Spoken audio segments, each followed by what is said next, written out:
नमस्कार, मैं राजकुमारी सेन से आचार्य हिंदी सेठ मुरलीधर मानसिंह का राजकीय कन्या महाविद्यालय भीलवाड़ा।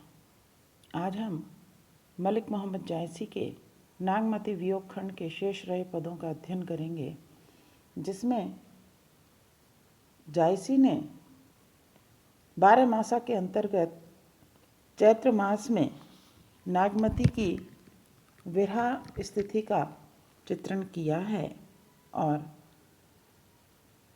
कवि कहते हैं कि चैत बसंता होई धमारी, मोही लेखे संसार उजारी, पंचम बिरहे पंचसर मारे, रकत रोई सगरो बंढारे। कि यहाँ कवि ने चैत्र मास में बसंत ऋतु के आगमन के साथ ही कि जिस प्रकार सभी के मन में हर्ष और उल्लास छा जाता है, उसका वर्णन करते हुए कहते हैं कि चैत्र में बसंत की धूमधाम होती है और सभी लोग प्रफुल्लित होकर आनंद उत्सव मनाते हैं। लेकिन नागमती के लिए यह जो संसार है, यह उजारी यानी उजाड़ के समान प्रतीत हो रहा है। पंचम यानी 5, सर यानी बाण, और रकत यानी लाल। कि नागमती कहती है कि कोयल पंचम राग गाकर काम के 5 बाण मारती है और रक्त के आंसू रोकर वन में चारों ओर घूम रही है। सगरो यानी सभी ओर, बंढारे यानी वन में घूमना, कि वन में घूम रही है। आगे कहते हैं कि बूढ़ी उठे सब तरीवर पाता, भीजी मजीठ टेसु बन राता। कि उन आंसुओं में डूबकर वृक्षों के जो तरीवर यानी वृक्ष, पाता यानी पत्ते, आंसुओं में डूबकर वृक्षों के नए पत्ते जो हैं वह ताम्र वर्ण के हो गए हैं और मजीठ भी उससे भीग गया है और टेसु का रंग लाल, राता यानी लाल हो गया है। आगे कहते हैं बौरे आम फरे अब लागे, अबहु आऊ घर कंत सभागे। आगे कवि कहते हैं कि बौरे हुए जो आम हैं, फरे यानी फलना, कि अब वह फलने लग गए हैं, पकने लग गए हैं। और ऐसी स्थिति में नागमती कहती है कि हे प्रियतम, अब तो घर लौट आओ।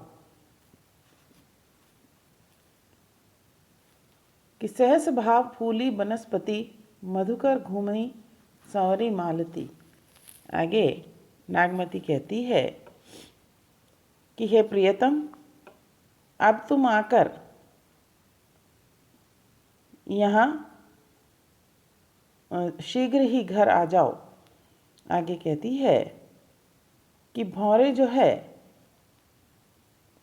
वनस्पतियों में भी, कि सहस भाव यानी सभी जो वनस्पतियां हैं उन वनस्पतियों में फलने फूलने लगी है।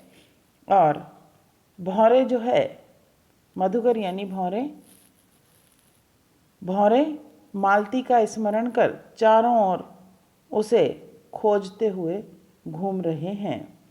कि मोह का फूल भये सब कांटे, दृष्टि परत जस लागे ही चांटे। आगे नागमती कहती है कि शाखाओं पर खिले हुए फूल जो हैं वह मेरे लिए कांटे बन गए हैं और इनको देखते ही, कि दृष्टि यानी दृष्टि या देखना, कि जैसे ही इन खिले हुए फूलों पर मेरी दृष्टि पड़ती है, वह इनको देखते ही कि शरीर में चींटे से लगने लगते हैं कि परी जोबन भय नारंग शाखा सुआ बिरह अब जाई न राखा।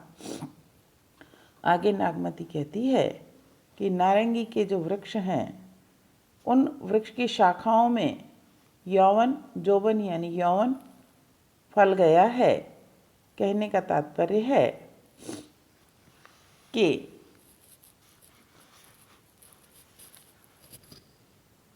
शरीर रूपी लता नारंग के वृक्ष के समान है और कि इसमें जो फल लगे हैं नारंगी के समान फल लगे हैं, लेकिन उन फलों को विरह रूपी तोते से उनकी रक्षा करना अब मेरे लिए कठिन हो गया है। कि घिरनी परेवा होई पीऊ आऊ बेगी पर टूटी नारी पराए हाथ है तो ही बिनु पाव न छूटी। परेवा यानी कबूतर। आगे नागमती कहती है कि हे प्रियतम कि तुम गिरहबाज कबूतर के समान झपट्टा मारकर नीचे उतरने वाले बाज बनकर इस विरह रूपी तोते पर शीघ्र आकर टूट पड़ो, क्योंकि जो नारी है वह पराये के वश में हो रही है। पराये यानी विरह के वश में हो रही है और तुम्हारे बिना उसे इस विरह से मुक्ति नहीं मिल सकती। कि यहाँ कवि ने नागमती की विरह स्थिति का चित्रण किया है। आगे कहते हैं कि भा बैसाख तपनी अति लागी चोआ चीर चंदन भा आगी सूरज जरत हिमंचल ताका बिरह बाजगी सोहरत हाका। कि यहाँ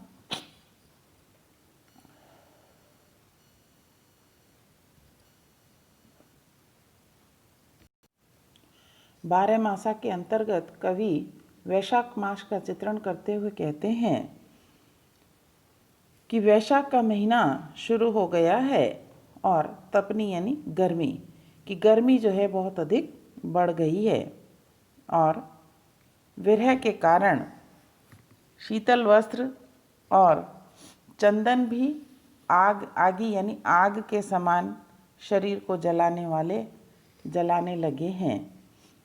आगे कहते हैं कि सूरज यानी सूर्य, हिमंचल यानी हिमालय, कि जो सूर्य है जरत यानी जलता हुआ, कि जलता हुआ सूर्य हिमालय की ओर चला है और इस विरह ने वज्राग्नि के रथ को मेरी ओर हाँक दिया है।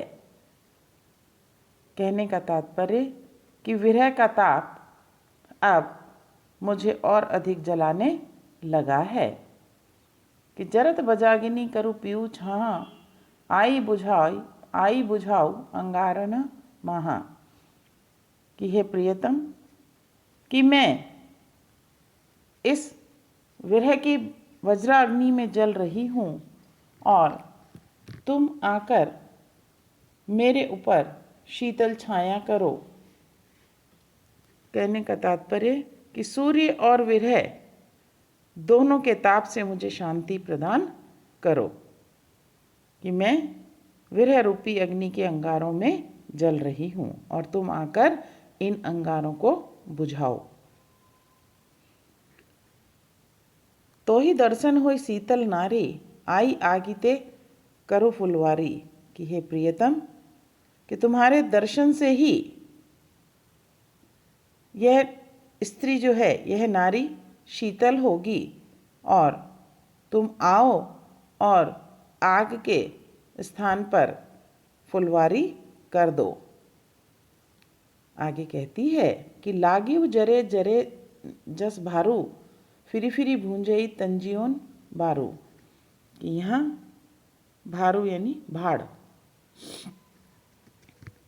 नागमती कहती है कि जैसे भाड़ जलता है वैसे ही मैं जलने लगी हूँ, कि यदि तुम फिर भी भूनो तो मैं तुम्हारा द्वार न छोड़ूंगी।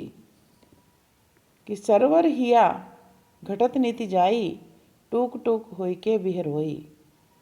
आगे वो कहती है कि सरोवर की तरह मेरा हृदय जो है प्रतिदिन घटता जा रहा है।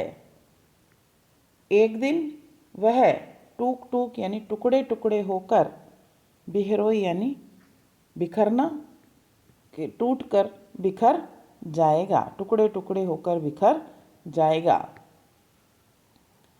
बिहरत हिया करहु पियु टेका, दीठी दवंगरा मेर बहु एका। कि यहाँ आगे नागमती कहती है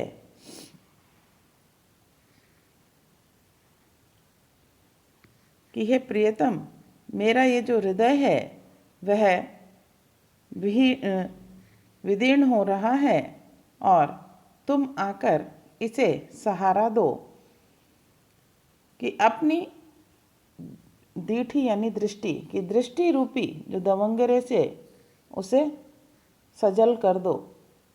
आगे कहती है कंवल जो बिकसा मानसर, बिनु जल गए सुखाई, कबहु बेली फिरी पलू है, जो पीऊ सींचे आई। कि नागमती आगे कहती है कि मानसरोवर में जो कमल खिला था वह बिना जल के सूख गया है। अब भी वह लता जो है फिर से पल्लवित हो सकती है, कि यदि प्रियतम आकर उसे अपने स्नेह से सींच दे। कि यहाँ कवि ने मानवीकरण शैली का प्रयोग किया है और नागमती के विरह स्थिति को बतलाया है। आगे कवि कहते हैं कि जेठ जरे जग जल चले लुवारा, उठई बवंडर परही अंगारा, बिरह गाजी हनुमंत होई जागा, लंका दाह करे तनु लागा। कि यहाँ कवि ने ज्येष्ठ जो महीना है उस महीने का वर्णन करते हुए कवि कहते हैं कि जेठ यानी ज्येष्ठ, जरे यानी जलना, लुआरा यानी लू चलना। कि ज्येष्ठ माह में लू के चलने से यह संसार जो है, जगत जो है जल रहा है। चारों ओर बवंडर उठ रहे हैं और धरती पर अंगारे पड़ने लगे हैं। आगे नागमती कहती है कि मेरे शरीर में स्थित इस समय हनुमंत यानी हनुमान, कि विरह गर्जन करके हनुमान होकर जाग पड़ा है और वह मेरे शरीर में लंका दहन करने लगा है। आगे कहती हैं कि चारियों पवन झकोरे आगी, लंका दाही पलंका लागी, दई भई साम नदी कालिंदी, बिरह के आगे कठिन अति मंदी। नागमती कहती है कि चारों ओर की हवाएं विरह अग्नि को प्रज्वलित कर रही है। वह विरह अग्नि लंका दहन के समान मेरे शरीर को जलाकर पलंग को जला देना चाहती है। आगे कहती है कि मैं प्रियतम के विरह में जल कर उसी प्रकार काली पड़ गई हूँ जिस प्रकार कालिंदी यानी यमुना नदी, कि जिस प्रकार यमुना नदी कृष्ण के विरह में जलकर काली पड़ गई थी। कि आगे कहती है कि विरह अग्नि मंदी होने के कारण अत्यंत दुस्सह हो गई है कि यह शरीर को एक साथ नहीं जलाएगी। धीरे धीरे जो है विरह अग्नि इस शरीर को जलाने का कार्य कर रही है। कि उठे आगी और आवे आंधी, नैन न सूझ मरो दुख बांधी। आगे कहती है कि अग्नि उठने लगी है, आगी यानी अग्नि, और आंधी जो है अब चलने लगी है। आँखों से, नैन न सूझ यानी आँखों से अब कुछ भी दिखाई नहीं दे रहा है, और मैं कि दुख जो मेरे हृदय में उठ रहा है उससे मैं मरी जा रही हूँ। कि कहते हैं अधजर भयु मांसु तन सूखा। नागमती कहती है कि मैं अधजली हो गई हूँ और मेरे शरीर का सारा मांस जो है वो सूख गया है, और विरह भूखे काल की तरह इस शरीर को लग गया है। कि आगे कहती है कि विरह जो है भूखे कौवे के समान उसे खाने लगा है, और कि मांस खाई सब हाड़न लागे, अबहु आवत सुनि भागे। कि मांस खाकर वह हड्डियों पर चिपट पड़ा है कि हे प्रियतम, तुम अभी आ जाओ, और तुम्हारे आने की सूचना सुनकर यह शीघ्र भाग जाएगा। आगे नागमती कहती है, कवि कहते हैं कि गिरी समुद्र शशि मेघ रवि, सही न सकई वह आगी, मोहम्मद सती सराहिए, जरे जो अस्प्यु लागी। कि यहाँ कवि कहते हैं कि जिस प्रकार नागमती प्रियतम के विरह में जल रही थी, उस आग को, उस विरह अग्नि को गिरि, समुद्र, चंद्रमा, मेघ, सूर्य आदि नहीं सह सकते। आगे मोहम्मद जायसी कहते हैं कि उस सती की सराहिए यानी सराहना कीजिए जो अपने प्रियतम के विरह की आग में जलती है। तो यहाँ कवि ने नागमती के विरह अग्नि में जलने का बड़ा ही सुंदर चित्रण किया है। उसके साथ साथ कि ऋतु को भी विरह उद्दीपन के रूप में प्रस्तुत किया है। कि यहाँ समासोक्ति, उपमा आदि अलंकार हैं। हमने आपको नागमती वियोग खंड के शेष रहे पदों को पढ़ाया है। आप इन्हें पढ़िए, सुनिए, और साथ ही इस चैनल को लाइक और सब्सक्राइब अवश्य कीजिए। धन्यवाद।